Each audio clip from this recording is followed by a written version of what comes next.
Os laços de amizade entre os enfermos e o pessoal dos serviços hospitalares haviam se estreitado muito. Particularmente cada grupo com seus guias responsáveis mais diretos, isto é, médicos, enfermeiros, vigilantes, instrutores e psiquistas. Bem lembrado, Ivone. E o assistente que mais nos acompanhava era o jovem médico espanhol Roberto de Canalejas, espírito de altas qualidades intelectuais. Juntamente com seu pai, Carlos de Canalejas e Joel Still, mereciam de nossa enfermaria o maior respeito. No entanto, Roberto não era uma entidade tão evoluída, embora houvesse adquirido grandes valores morais em suas existências terrestres. Certa manhã, sob a brisa suave do jardim central, Camilo e Romeu caminhavam a sós. Nobre alma possui o Dr. Roberto, mas não sabia que era um espírito tão sofrido. Tive uma longa e agradável conversa com o pai dele, o Dr. Carlos. Ele afirmou que o filho é um espírito em marcha sincera rumo ao progresso, mas que ainda deve ultrapassar muitos obstáculos. É verdade que Roberto desencarnou há quase um século, Romeu? Mais precisamente há 80 anos, Sr. Camilo. Veio para o estágio de além-túmulo após uma existência muito cruel, na qual a dor da traição conjugal despedaçou seu coração. Então é isso. Às vezes percebo em seu olhar uma profunda melancolia. Agora compreendo a razão. Seu lar foi destruído pela traição da esposa, a quem amava com toda a dedicação. Como se não bastasse, viu a filha morrer aos 7 anos de idade, vítima da tristeza causada pela ausência materna, agravada com a tuberculose herdada do pai. Que tragédia, meu Deus. Roberto foi, antes de tudo, um médico muito devotado. Tanto que contraiu tuberculose durante as pesquisas que fazia junto aos enfermos. Mesmo assim, a sociedade o condenou, sofreu humilhações e constrangimentos pela diferença de idade entre ele e a esposa. O destino fez apaixonar-se pela encantadora Leila, filha do nosso estimado chefe da vigilância. Do conde Ramiro de Guzmán? Sim, Camilo.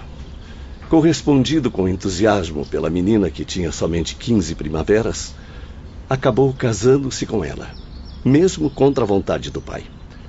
Ramiro conhecia bem a personalidade da filha e, desde o início, não previa um final feliz para aquela união. Mas o que levou a moça a se envolver com um homem mais velho? Seria por dinheiro? Eu diria que foi o impulso volúvel das paixões juvenis. Dinheiro, não creio. Convém esclarecer aos amigos que, ao fim do século XVII, Roberto teve uma existência no centro da Europa, tornando-se suicida em 1680. Por essa razão, no século XX, ainda sofria consequências do ato que cometera. Como prova contundente da lei de causa e efeito, o seu drama conjugal, vivido na primeira metade do século XIX, nada mais foi do que a provação à qual não quis se submeter, entregando-se ao suicídio no século XVII. Fiquei tão impressionado com a história que resolvi conversar pessoalmente com o Dr. Roberto, ciente de que era um espírito receptivo, disposto a usar o próprio exemplo para ajudar ao próximo. Esse nobre amigo aparecia no além-túmulo exatamente como viveu fisicamente na última existência. Estatura média, barba negra e cerrada, acompanhada de bigodes bem tratados, cabeleira volumosa, pele muito branca, olhos negros grandes, pensativos, lembrando ciganos, e mãos longas de pianista. Encontrei-me então com o bondoso médico em companhia de outros enfermos, durante uma caminhada noturna entre as tristes alamedas do parque. As histórias de minhas vidas, caros amigos, não são secretas neste instituto. Pelo contrário, servem de aprendizado e estímulo não só a mim, mas a todos, para enfrentarmos o futuro. Jamais se esqueçam de que o suicida deve reparar a fraqueza, curando-se do desânimo com testemunhos decisivos de força. Que assim seja, Dr. Roberto. Aliás, tenho reparado em quantas coisas temos em comum. Mesmo não sendo compatriota, conheceu e amou Portugal, tendo lá vivido os últimos meses de sua vida. É verdade, Camilo. Recebi como último descanso para o corpo carnal a nobre argila portuguesa. Além de médico, também era artista de grande talento, cultivando sempre as belas letras e a música. Ora, assim como nós, também é um intelectual. Só faltava ter nascido em nossa heróica pátria. Belarmino era um dos que mais se empolgavam com o novo amigo, pois pretendia descobrir em Roberto novas afinidades. Na manhã seguinte, ambos conversavam no corredor da enfermaria.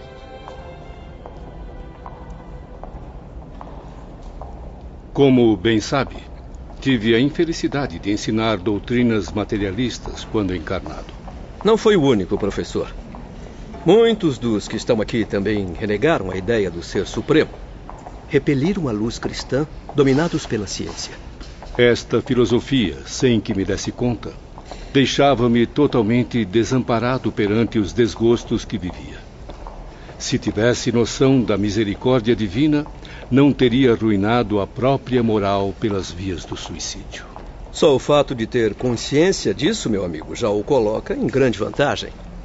Não podemos desmerecer os maiores pensadores dos temas materialistas ou da ciência psíquica, mas o fato é que todos, ao desencarnar, acabam repensando suas ideologias. É o que mais desejo, Dr. Roberto. Pretendo ser um professor em constante reeducação, pronto a reaprender, renovar conhecimentos sobre a decadência das minhas antigas convicções. E, quem sabe, passar adiante o pouco que aprendi. A receita é simples, meu caro. Aprender para ensinar e ensinar para aprender. Sou obrigado a confessar, Ivone, que muitas vezes eu ria disfarçadamente ao presenciar esses diálogos. Não havia como não notar a insignificância de Belarmino, que se considerava tão iluminado na Terra, na presença de um simples doutor de uma colônia de suicidas. Francamente... Camilo. Certa manhã, a sós no jardim, Camilo não conteve o impulso de abordar o dedicado Dr. Roberto. Meu caro senhor doutor, venho refletindo profundamente sobre os pequenos relatos de sua vida que teve a generosidade de confiar-me. Fico muito grato em saber disso, meu amigo. Como sabe, fui romancista na Terra e, escrevendo, procurei estampar em minhas humildes produções um caráter moral. Deixei na Terra uma volumosa obra, se não em qualidade, pois hoje reconheço minha inferioridade intelectual, ao menos em quantidade. Confesso que não tive a honra de ler seus romances, mas não tenho dúvidas quanto à qualidade, companheiro. Pois confesso também que eu raramente inventava os meus romances. Mas como? Desculpe-me, eu não compreendo. Qual foi o seu método, então? Minhas obras foram em boa parte resultado do que eu observava na vida real. Eu só fazia alguns retoques sentimentais, enfeitava a dura realidade e assim cativava rapidamente os editores e leitores. Afinal, dependia deles para encher o meu bolso. Como pode notar, essa não é qualidade muito recomendável para um escritor. Não se menospreze. O senhor utilizava a realidade para dar asas à imaginação. Quer maior fonte de inspiração para um escritor que as fantásticas histórias da vida real?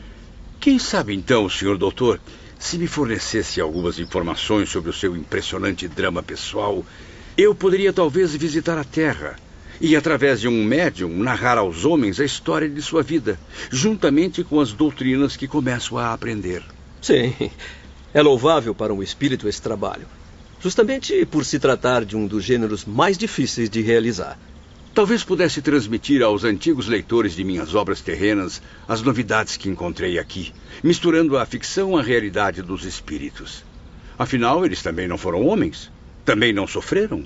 Não amaram, lutaram e morreram como toda a humanidade? Certamente, Sr. Camilo. certamente. Além disso, os nossos mestres têm afirmado ser muito gratificante para um espírito desejoso de progredir relatar aos homens as experiências da espiritualidade. Eu percebo seu entusiasmo, mas convém esclarecer a verdade, meu amigo. É mais fácil invadir um antro de obsessores nas mais violentas camadas da Terra e conseguir detê-los ou convencer um espírito do mal a uma reencarnação reparatória do que vencer os perigosos mistérios da mente mediúnica. Mesmo se for por uma causa nobre, ou seja, transmitir a luz da vivência espiritual? Infelizmente, não existem muitos médiums dispostos a executar essa tarefa tão delicada. Quando surge um ou outro mais hábil, além de desconhecer a moral cristã, apoia-se no comodismo, indispõe-se às disciplinas exigidas para seu próprio bem. Entrega-se à dúvida e à vaidade de se achar iluminado, predestinado. De modo geral, consideram-se indispensáveis ao movimento de propaganda do invisível, anulando completamente nosso entusiasmo, como se suas mentes nos atingissem com duchas geladas. É impressionante. Como podem desprezar tamanho dom ou utilizá-lo só para benefício próprio? Por isso, preferimos as almas simples, os humildes e pequeninos. No entanto, por não disporem de grande riqueza intelectual, exigem de nossa parte muita perseverança. Precisamos nos dedicar profundamente para revelar alguma coisa aos homens por intermédio de sua mediunidade. Ao mesmo tempo, na enfermaria, estavam Belarmino, Mário e João. O nobre professor de idiomas olhava ansiosamente pela janela. Mas o que eles tanto conversam? Eu não faço a menor ideia. Por que não pergunta ao Camilo quando ele voltar? Ora, e eu sou lá de ficar bisbilhotando a vida alheia? Certamente o Dr. Roberto está narrando novos fatos marcantes de suas existências. E enquanto isso, eu aqui sem saber de nada. Ah, o que foi que disse, professor? Nada, Sr. Mário, nada. Sob o tímido sol daquela manhã, minha conversa com o Dr. Roberto prosseguia. Minha vida, prezado amigo, ou melhor, minhas vidas através das migrações terrenas, caso fossem relatadas aos seus leitores, iriam oferecer-lhes proveitosas lições. Na verdade, a vida de qualquer homem ou de qualquer espírito é sempre repleta de passagens esclarecedoras e romances irresistíveis, porque reflete a luta da humanidade contra si própria, através de longa jornada em busca da redenção. Pois então me autoriza a relatá-las? Poderá acolher suas informações aqui mesmo, pois na intimidade deste asilo há bons temas educativos para transmitir aos humanos. Ótimo, doutor. Mas, primeiramente, eu gostaria de narrar as suas experiências. Bom, eu devo adverti-lo mais uma vez de que as mais decepcionantes dificuldades irão contra os seus desejos, meu irmão. Lembre-se de que todos os obstáculos surgem diante de um suicida, pois se colocou em situação anormal, que afetou tanto a sua mente quanto o seu destino. No entanto, as suas nobres intenções, sua perseverança, seu amor ao trabalho poderão operar milagres. Eu estou certo de que seus futuros mestres e guias vão orientá-lo a respeito. Tem razão. Mal tenho noção das dificuldades que ainda irei atravessar. Mas é preciso começar, seja como for. E que tal se começássemos agora? Eu teria enorme satisfação em ajudá-lo, meu amigo. Reconheço-o sinceramente intencionado e o espírito, uma vez despido dos preconceitos terrenos, perde a vergonha que o homem conserva de revelar aos amigos as desgraças que o angustiam. Infelizmente, porém... De volta à enfermaria... Estamos aqui há 3 anos e só hoje Belarmino ficou na janela por mais de 1 minuto. Ainda apreciando a bela paisagem nevada, caro professor? Nem tão bela quanto o perfil do porto, nem tão nevada quanto os inesquecíveis Alpes suíços. Ou será que, além do magnífico cenário, o espetáculo que tanto admira também conta com grandes atores? Atores do também inesquecível cinema mudo, onde se pode vê-los, mas não se pode ouvi-los. Está bem, eu admito. Estou mesmo curioso sobre o conteúdo daquela conversa sem fim entre Camilo e o Dr. Roberto. Tenha paciência, professor. Quem sabe nossa próxima disciplina será leitura labial. João, poupe-me dos seus gracejos. Deixe-me em paz. No jardim, o diálogo que tanto despertava a curiosidade de Belarmino continuava. Não sinto em mim o despreendimento necessário para reviver o drama que ainda me tortura. Medir o passado, cujas cinzas ainda estão aquecidas pelo fogo de um amor inesquecível, repleto de saudades e mágoas. Tirar da mente a imagem idolatrada daquela mentirosa a quem não consegui jamais desprezar. Vê-la ressurgir de minhas lembranças, tal como existiu ainda ontem, formosa e sedutora, unida a mim pelo matrimônio. Reviver as horas felizes do convívio conjugal quando as imaginava eternas. Recordar as juras de amor, sem perceber que eram enganosas, fictícias. Não. Será demais para mim. Será sofrer pela segunda vez a aflição de reconhecê-la adúltera, quando todo o meu ser deseja vê-la arrependida dessa desonra. A vergonha que a jogou no abismo mais repugnante para um espírito feminino. O adultério. Não posso, Camilo. Não posso. Esforce-se, doutor. A sua narrativa é magnífica. Muitos se interessarão por ela.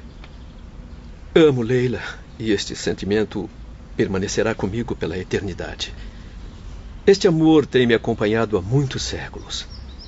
E não descansarei enquanto não a tiver novamente ao meu lado. O que mais desejo é vê-la perdoada das ofensas dirigidas a mim, a si mesma, à lei divina e a nossos filhos. Ela há de resgatar as qualidades de esposa e mãe pelas duras reparações a que se submeteu, levada pelo remorso.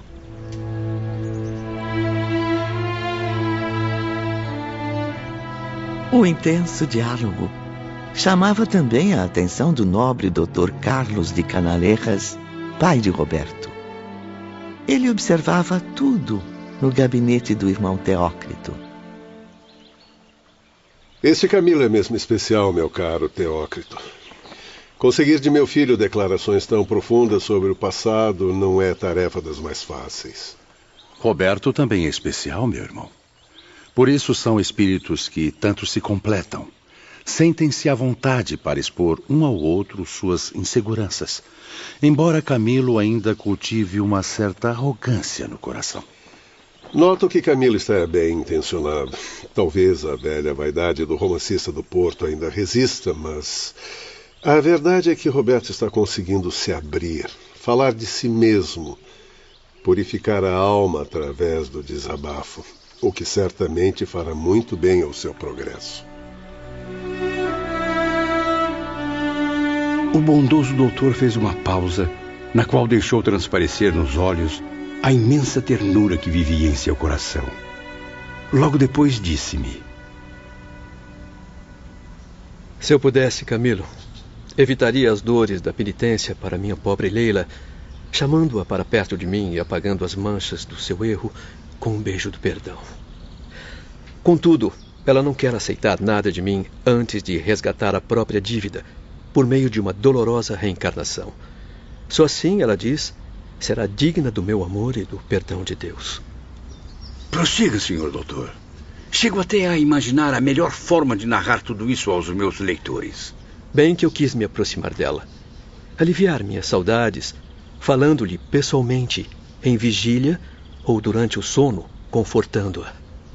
No entanto, não posso nem mesmo aproximar-me, porque se ela percebe a minha presença, apavora-se e tenta fugir envergonhada. Quanto a mim, poderei vê-la ou acompanhá-la em qualquer momento, mas com cuidado, para que não me note, pois ficaria desorientada. Impressionante. Convenço-me cada vez mais, Dr. Roberto. Estou convencido de quantos meus leitores apreciariam se eu lhes narrasse esses comoventes episódios. Pedirei ao pai de Leila que leve ao seu conhecimento o drama que tanto o atrai, meu caro escritor lusitano. Quem sabe, O trabalho é o elemento primordial do progresso, e a boa intenção que inspira o trabalhador sincero sempre obterá licença divina para suas realizações. Dom Ramiro de Guzmán, quem diria? Espírito tão discreto e elevado. Jamais poderia imaginar que tivesse sofrido tanto com a filha adulta, quer dizer, problemática. Sofreu e continua a sofrer, meu amigo. Mas acredito que Ramiro encontra-se à altura de fazer esse trabalho. É um espírito forte, experiente e que sabe dominar as emoções, possuindo a disciplina mental bastante evoluída. Mas ele estará disponível? Poderá mesmo me ajudar nesse trabalho? Poderá e desejará fazê-lo, pois comprometeu-se comigo mesmo a lutar pela reeducação moral da juventude feminina na Terra. Uma missão que pretende levar adiante em memória de sua infeliz filha, tão amada por seu coração paterno, mas que tantos desgostos lhe causou. Eu conversarei com ele a respeito. Muito obrigado pela atenção, senhor doutor. Estarei sempre à disposição, meu caro Camilo. Até breve. Desculpe-me, doutor Roberto, só mais uma rápida pergunta, caso não esteja apressado. A pressa é um vício que não deve existir por aqui, senhor Camilo.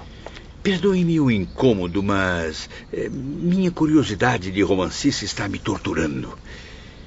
Sua esposa, a formosa Leila, onde se encontra atualmente? Na enfermaria, Belarmino, cada vez mais curioso, tenta convencer os companheiros. Vamos! Também temos o direito de participar daquela aula até agora particular. Está muito frio lá fora. O sol desse lugar não aquece nem a ele próprio. Eu concordo com Belarmino. Devemos descer ao jardim e descobrir o que estão escondendo de nós. E então, meu caro Mário Sobral, vai ficar aqui sozinho com seus fantasmas? Está bem. Mas a minha garganta não gosta do frio.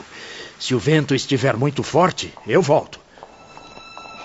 Enquanto Belarmino e seus acompanhantes saíam pelo portão lateral, Camilo e o Dr. Roberto entravam na enfermaria vazia sem serem notados. O prestativo médico concentrou-se profundamente, como se enviasse mensagem telepática a seus superiores. Em seguida, aproximou-se do esplêndido receptor de imagens, sintonizou-o para a superfície terrestre e esperou alguns segundos. Deve estar entardecendo no hemisfério sul ocidental. Não seremos indiscretos em procurar vê-la neste momento. E assim foi. Aos poucos, a imagem de uma criança destacava-se da penumbra de um humilde aposento. Uma menina, aparentando 5 anos de idade, com feições amarguradas, distraía-se com seus míseros brinquedos de criança pobre. Roberto, então, contemplou-a tristemente. Aí está Leila, Camilo, reencarnada no Brasil, onde percorrerá seu doloroso calvário de provações. Desamparada pela ausência daqueles que tanto a amavam, mas cujos corações espezinhou com a mais cruel ingratidão. Leila desapareceu para sempre no redemoinho do passado. O seu nome agora é outro. Chamam-lhe Maria, o nome venerável de nossa guardiã. Para o mundo terrestre será uma criança linda e graciosa, inocente como os anjos do céu. Perante a própria consciência e o julgamento da lei sagrada que infringiu, porém, é grande infratora que cumprirá merecida pena. É adúltera, a mentirosa, a infiel e suicida, pois Leila também suicidou-se, renegando pais, esposo, filhos, a família, a honra, o dever pela nociva atração das paixões inferiores. Meu Deus, quanta tristeza envolve essa pobre criatura. Prometo dedicar inúmeras preces à pequena Maria. Camilo, glória a Deus e à boa vontade divina que encobre dos encarnados o acompanhamento sinistro dos erros passados. O que seria da sociedade humana se a cada criatura fosse concedida a recordação de suas existências anteriores? Se todos os homens conhecessem o passado espiritual uns dos outros? Sim.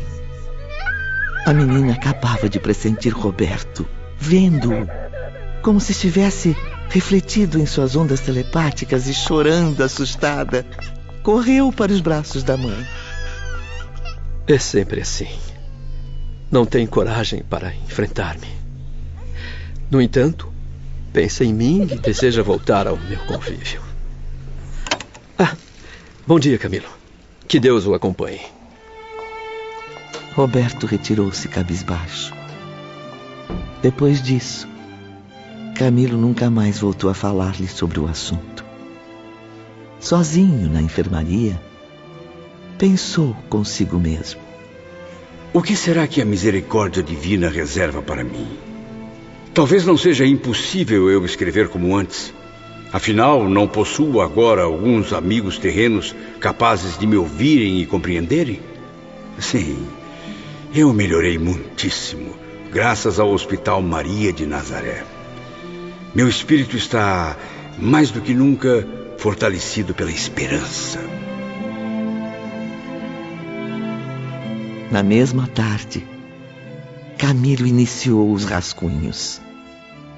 Escreveu as primeiras linhas das humildes páginas que tive a honra de psicografar e que estão agora chegando até você.